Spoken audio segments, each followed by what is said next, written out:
마태복음 5장 33절부터 37절 말씀입니다. 옛 사람들에게 이르기를 너는 거짓 맹세를 하지 말아야 하고 네가 맹세한 것은 그대로 주께 지켜야 한다 한 것을 그대들은 또한 들었습니다. 그러나 나는 그대들에게 말합니다. 아예 맹세하지 마시오. 하늘을 두고도 맹세하지 마시오. 그것은 하나님의 보좌이기 때문입니다. 땅을 두고도 맹세하지 마시오. 그것은 하나님께서 발을 놓으시는 발판이기 때문입니다. 예루살렘을 두고도 맹세하지 마시오. 그것은 큰 임금의 도성이기 때문입니다. 네 머리를 두고도 맹세하지 마시오. 그대는 머리카락 하나라도 희게 하거나 검게 할 수 없기 때문입니다. 그대들은 예 할 때는 예라는 말만 하고 아니요 할 때는 아니요라는 말만 하시오.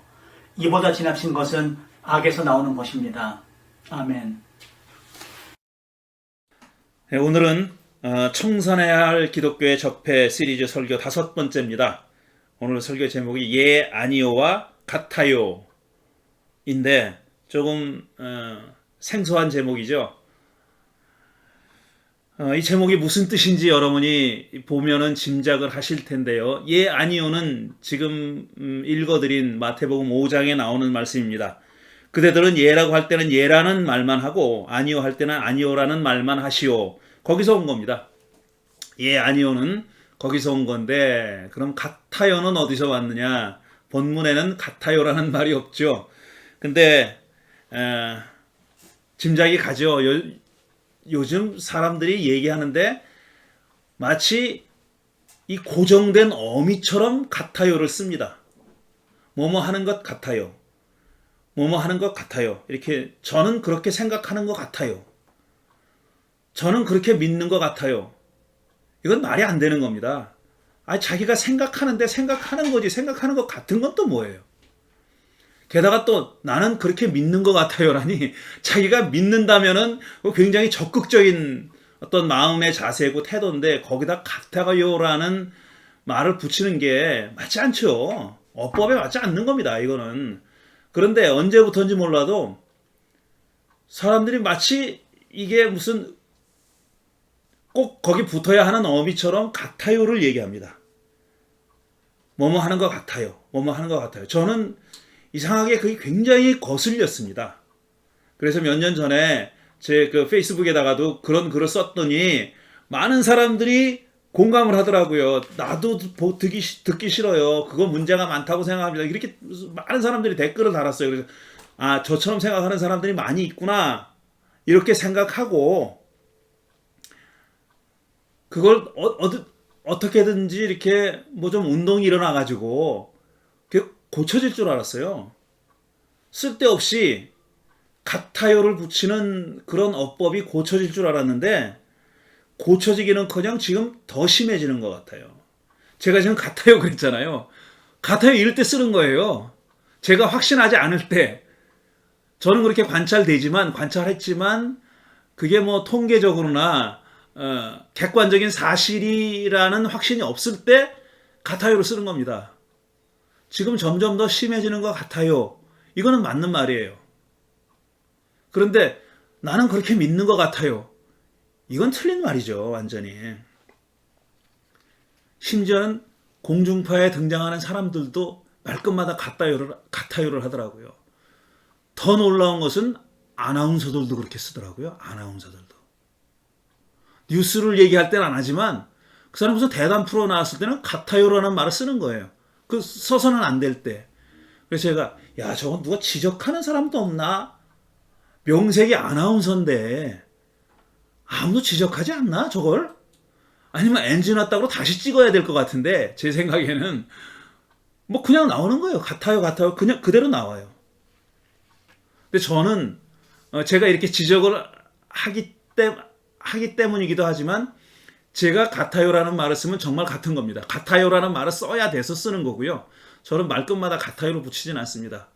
제가 그러니까 같아요라는 말을 썼을 때는 정말 그 필요했기 때문에 쓰는 겁니다. 안 그러면 저는 그 같아요라는 말을 쓰지 않아요.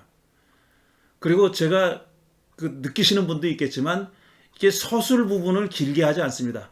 이렇게 하지 않을 수 없을 수가 없습니다. 뭐 이런 말 안 씁니다. 그냥 직설적으로 얘기하죠. 그렇다고 그렇다 아니다. 아니면 그렇게 생각한다. 나는 그렇게 생각하지 않는다. 이거 맞다, 틀리다 이렇게 얘기하지 같아요라는 말도 안 쓰고 길게 서술어를 막 그냥 복잡하게 꼬지도 않습니다. 저는 그게 맞다고 생각합니다. 그렇게 말하는 것이 옳다고 생각하죠. 오늘 예수님은 그대들은 예할 때는 예라는 말만 하고 아니요 할 때는 아니요라는 말만 하시오. 그렇게 얘기했어요. 그리고 그 뒤에다 뭐라고 붙이셨냐면 이보다 지나친 것은 악에서 나오는 거다 그랬어요. 굉장히 적극적인 발언이죠. 예할 때는 예라고 하고 아니요 할 때는 아니요만 해라. 그거는 대부분의 사람들이 다 그렇지 맞는 말이지 옳은 말이지 이렇게 생각할 수 있을 거예요. 동의할 수 있을 겁니다. 그런데 거기다 대고 예수님은 도장을 찍듯이 이보다 지나친 것은 악에서 나오는 거다 그랬어요. 나쁜 거라는 얘기입니다. 그거는 악에서 나온대요. 나쁜 거다. 그것보다 더 지나치는 것은 그리고 이제 맹세에 관한 얘기를 사실 얘기하시면서 이렇게 말씀하신 것이죠. 물론 이 말씀은 예는 예할 때는 예라고 하고 아니요 할 때는 아니요 하라는 말씀은 같아요라는 말을 쓰는 것에 대한 어떤 지적은 아닙니다. 오히려 반대죠. 그것보다 반대죠.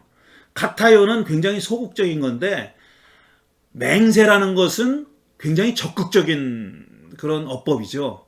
굉장히 강조하는 거죠. 그런데 예수님은 맹세에 대해서 경고하면서 그냥 예라고 할 때는 예라고만 하고 아니요 할 때는 아니요라고만 해라. 맹세하지 말아라 이렇게 말씀하신 거예요. 이 말씀을 처음 시작하시면서 예수님은 뭐라고 얘기를 꺼내셨냐면 옛사람들에게 이르기를 이 말은 뭐냐면 성경을 인용하실 때 사용하시는 그런 어법입니다. 성경 혹은 성경에 대한 유대인들의 해석, 그러니까 장로들의 해석, 그러니까 율법학자들, 지혜자들의 해석이죠. 유대인들은 그런 해석을 붙이니까 성경에 대해서 주석을 많이 달고 그게 나중에 탈무드가 되고 미시나가 되고 그렇게 되는 거거든요. 근데 그게 이제 그 구전으로만 내려오던 그런 해석들도 있습니다. 그러니까 옛사람에게 이르기를 이런 말씀을 하셨을 때는 성경을 인용하시거나 아니면 그런 해석, 성경 말씀에 대한 해석을 인용하실 때 이런 말을 씁니다. 너는 거짓 맹세를 하지 말아야 하고 내가 맹세한 것은 그대로 주께 지켜야 한다. 한 것을 그대들은 또한 들었습니다. 이렇게 얘기했어요. 그러니까 인용한 문장은 뭐냐면 너는 거짓 맹세를 하지 말아야 하고 내가 맹세한 것은 그대로 주께 지켜야 한다. 그럼 이 말씀이 어디서 왔나 찾아봐야죠. 구약 성경에 정말 이런 말씀이 있나? 우리가 제일 먼저 떠오르는 말씀은 10계명 가운데 나오는 계명이죠. 9번째 계명이 뭐라고 되어 있냐면 너희 이웃에게 불리한 거짓 증언을 하지 못한다 이렇게 되어 있어요. 조금 뉘앙스가 다르죠. 너희 이웃에게 불리한 거짓 증언을 못한다. 이건 법정에 나가서 거짓 증언하지 말라는 얘기입니다. 법정에 나가 거짓말하지 말라는 거예요. 이 말씀을 읽을 때마다 떠오릅니다. 요즘 얼마나 법정에서 거짓말을 많이 하는지. 거짓 증언하는 사람들도 있고 거짓 기소하는 사람들도 있고 거짓으로 판결하는 사람들도 있고 그런 일이 벌어질 때마다 너무나도 명백한 그런 거짓을 행할 때마다 저도 그렇고 여러분도 얼마나 화가 납니까? 이거 아무것도 아닌 계명 같잖아요. 9번째 계명 10계명 가운데 하나 들어있는 거예요. 10개 가장 중요한 계명 가운데 거짓 증언하지 말라는 게 들어있어요. 이거 뭐 너무나도 당연한 것 같은데 사실 그게 지켜지지 않으니까 이 당연한 것 같은 계명도 무겁게 다가오는 겁니다. 여기서 온 것 같지는 않아요. 여기 맹세라는 말이 없거든요. 그러니까 여기 이 10계명 가운데 9번째 계명에서 온 것 같지는 않아요. 그럼 어디서 왔을까? 또 찾아보니까 레위기 19장 20절엔 이런 귀절이 있어요. 나의 이름으로 거짓 맹세를 하여 너희 하나님의 이름을 더럽혀서는 안 된다. 나는 주다. 나는 야훼다. 이렇게 되어 있습니다. 여기 맹세에 관한 말이 나와요. 거짓 맹세를 하여 너의 하나님의 이름을 더럽히지 말아라. 거짓 맹세라는 것은 하나님의 이름을 더럽히는 행위다. 이겁니다. 거짓 맹세하는 것은 그러니까 맹세는 사실 주의 이름으로 맹세합니다라는 말이 안 들어있어도 구약 성서에서 맹세는 그렇게 하는 겁니다. 주의 이름으로라는 말이 거기 명시적으로 없어도 전제되어 있는 겁니다.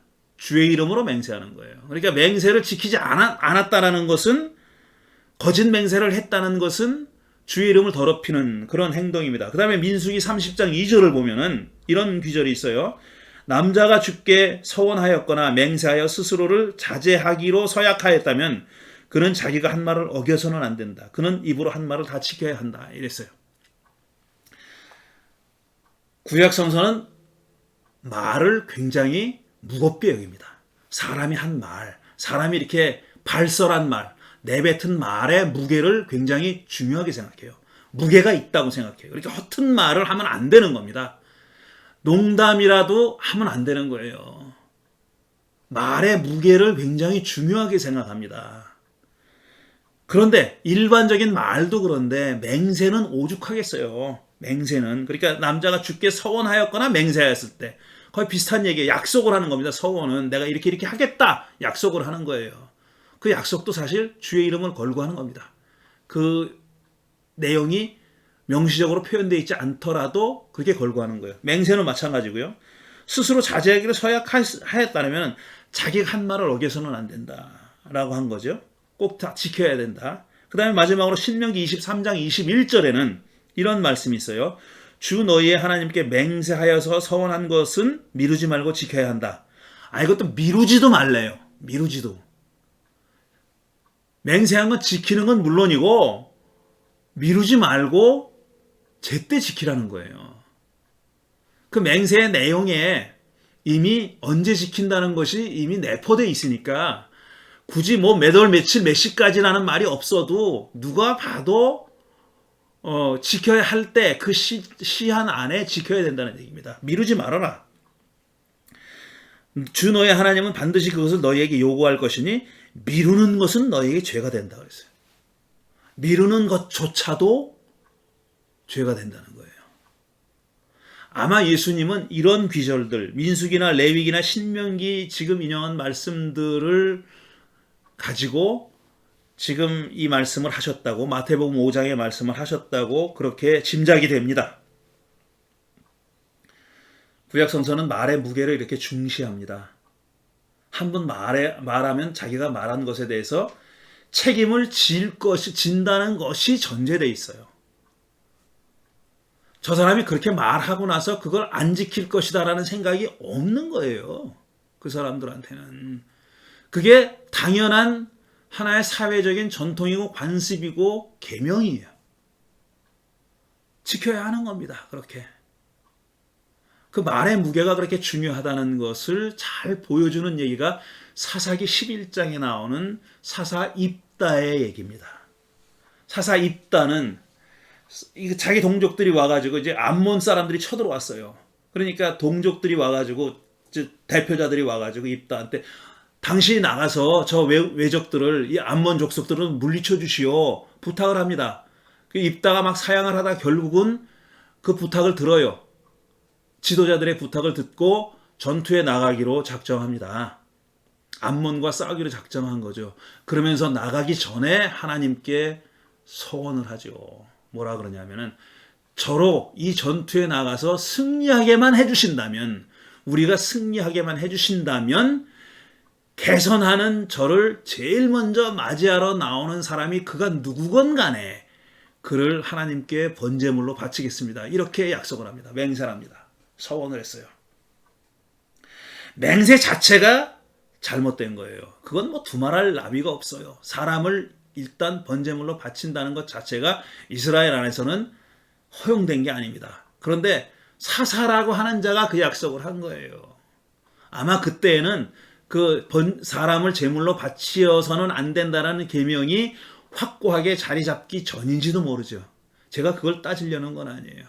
어쨌든 전쟁에서 이겼습니다. 그리고 돌아왔는데 앞불싸 누가 제일 먼저 나왔습니까?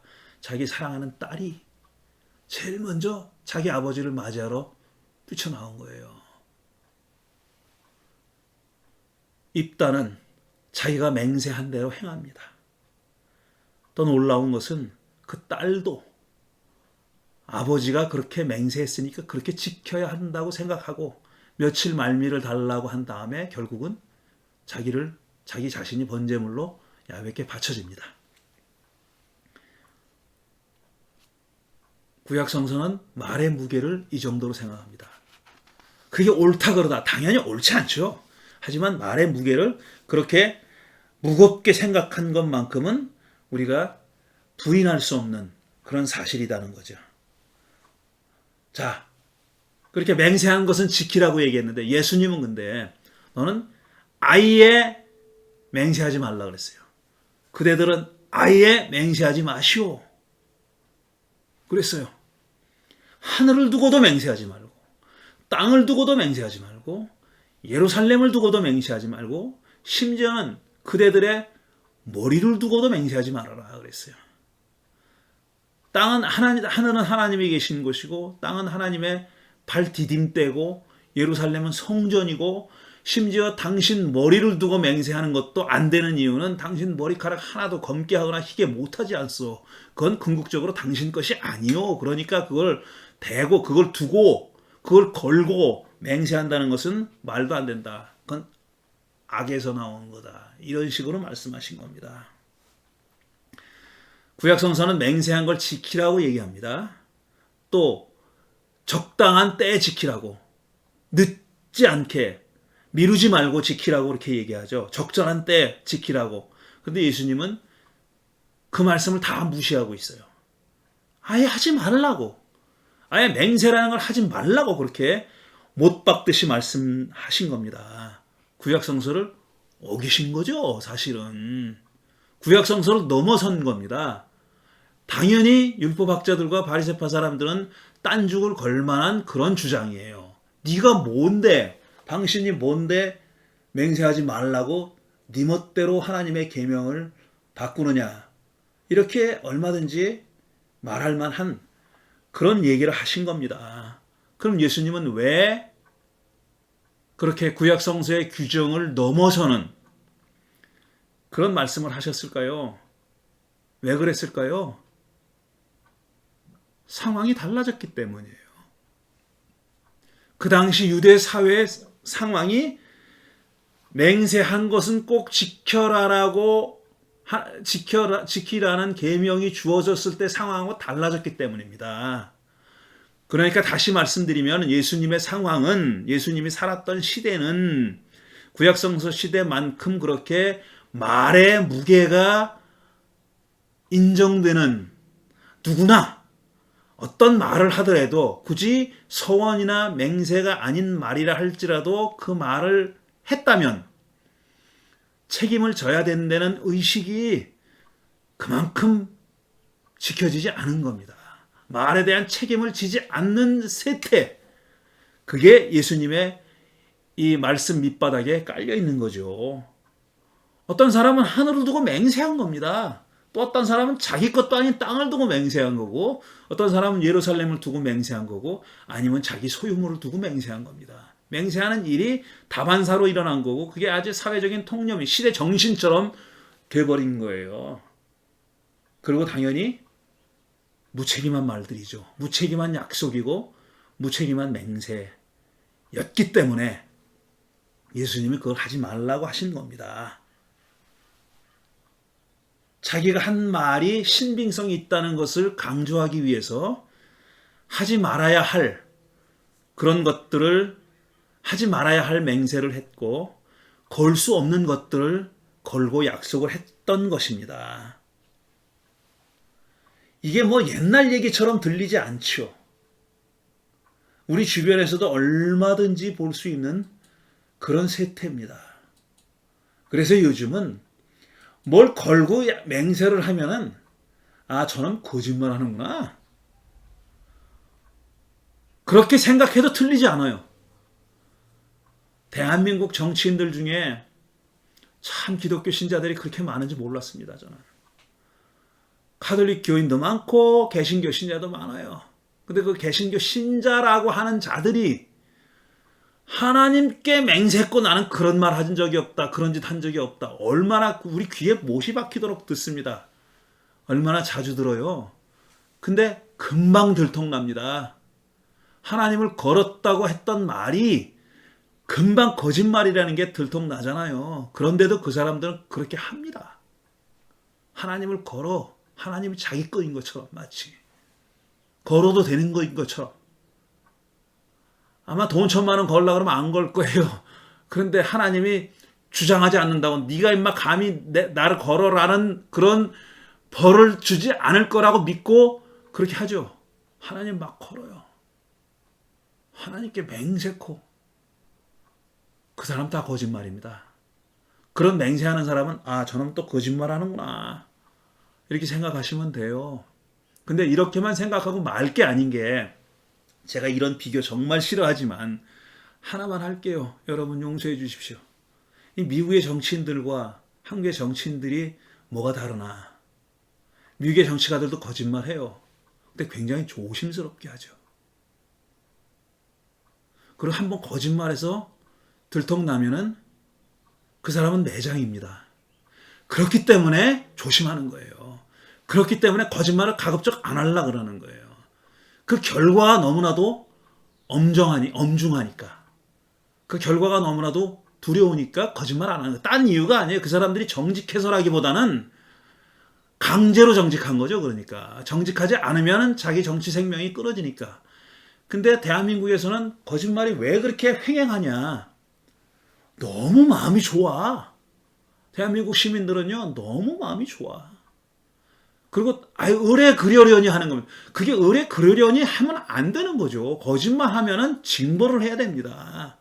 마땅한 벌을 받아야 돼요. 벌을 줘야 돼요. 그래야 고쳐집니다. 자꾸 정치인들 거짓말 한다고 욕하지 말고 그런 사람들은 절대로 어떤 그 직에 있을 수 없게 만들어야 고쳐집니다. 근데 너무나도 너그러우니까 그렇게 하는 거죠.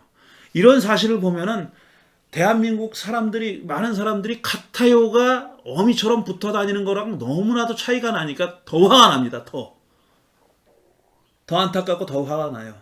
시민들은 그냥 같아요를 입에 붙이고 살아요. 뭐뭐 같아요.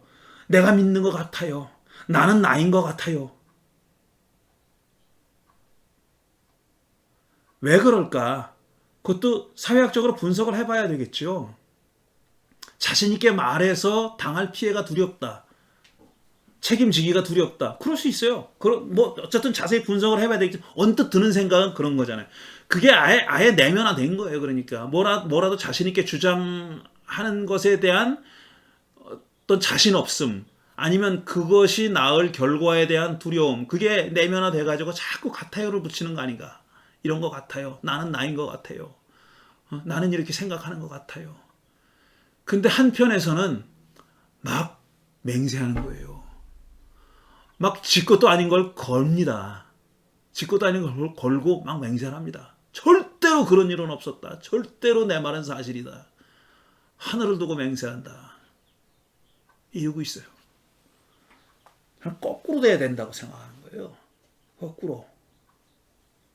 자신 있게 말해야 될 사람들은 자신 있게 말 못하고,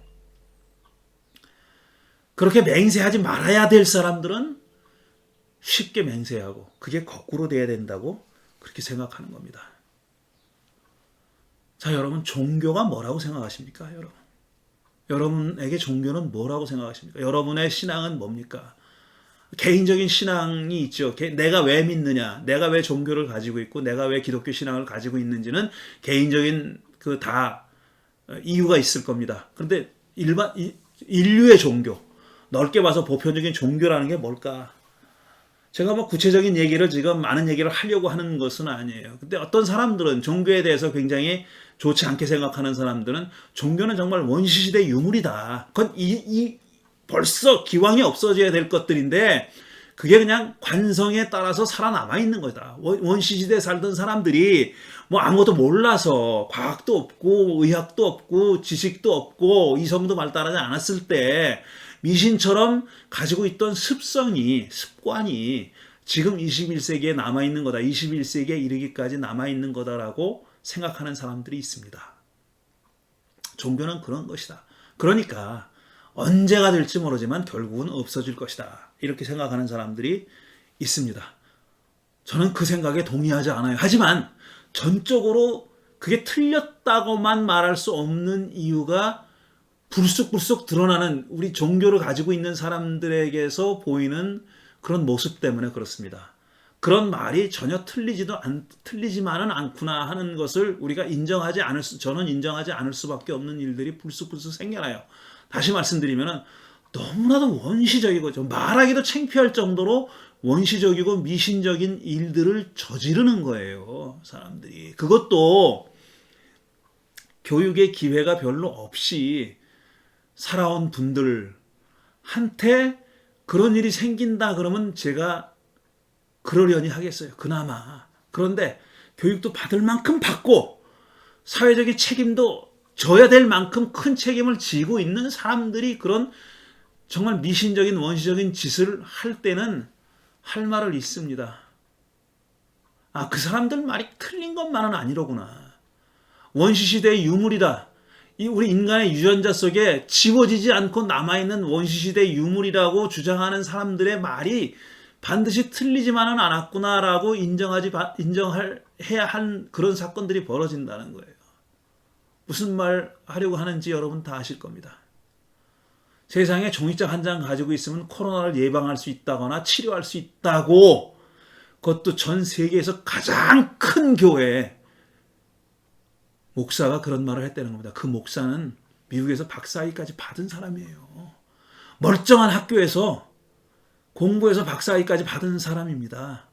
그리고 세계에서 제일 큰 교회의 담임 목사예요.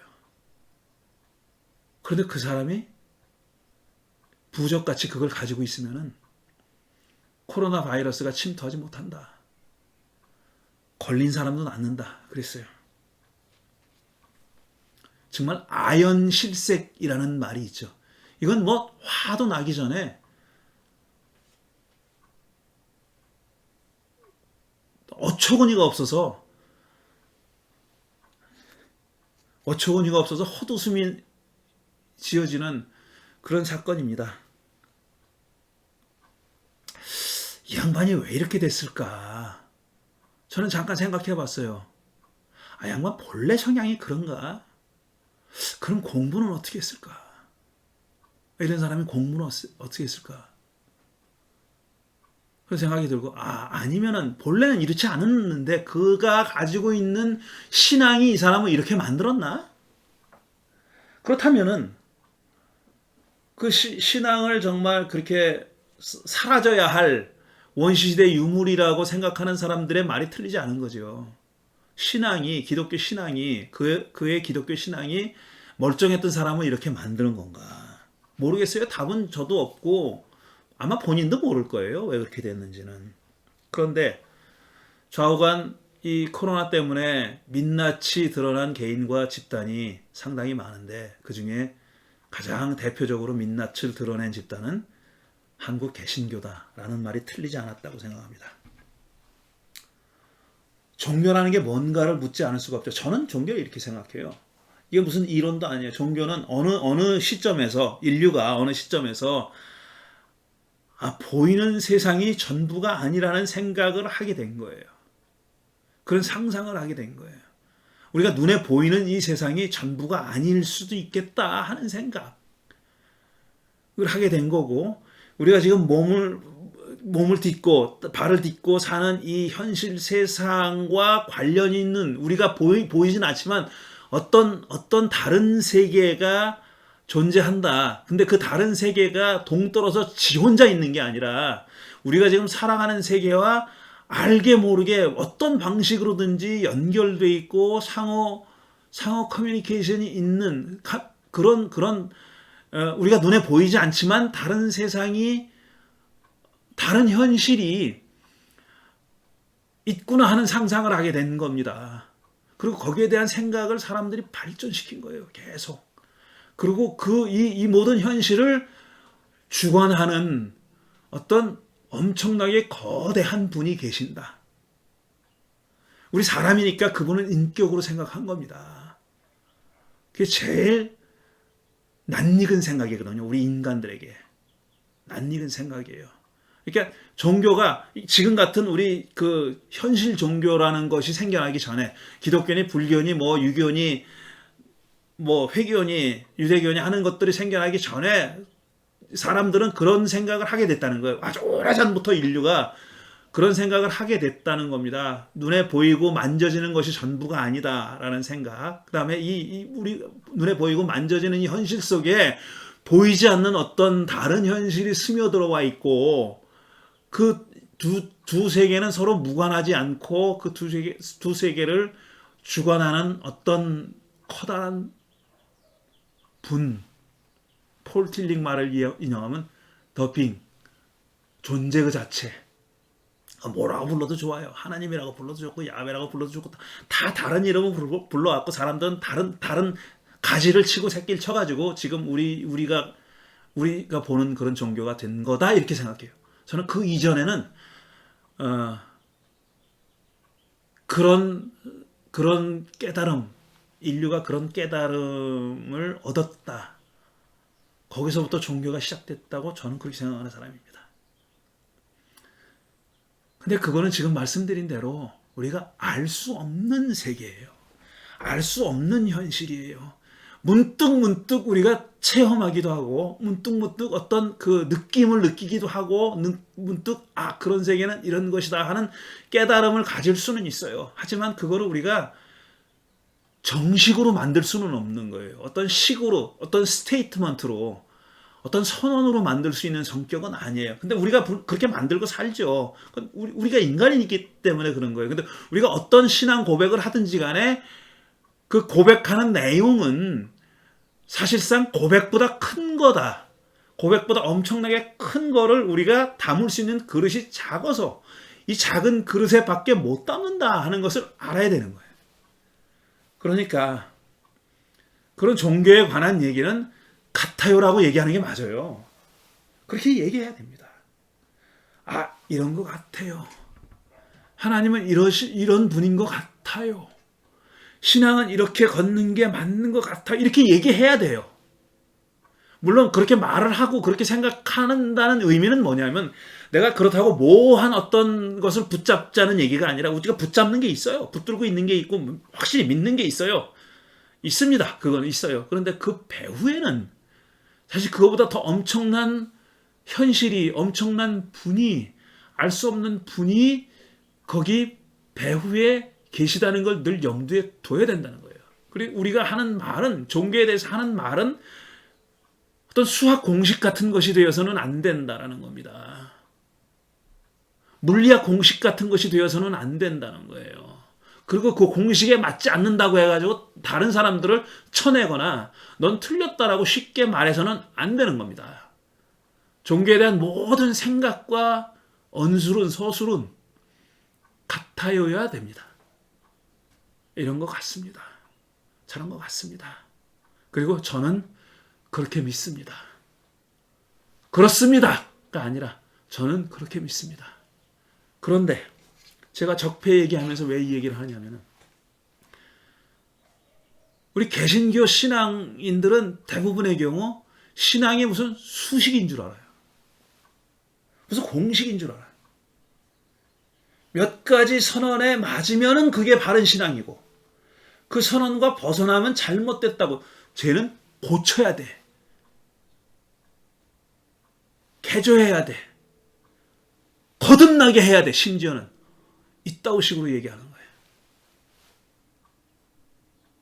이건 우리가 꼭 버려야 할 적폐입니다. 그렇게 하면 안 되는 겁니다.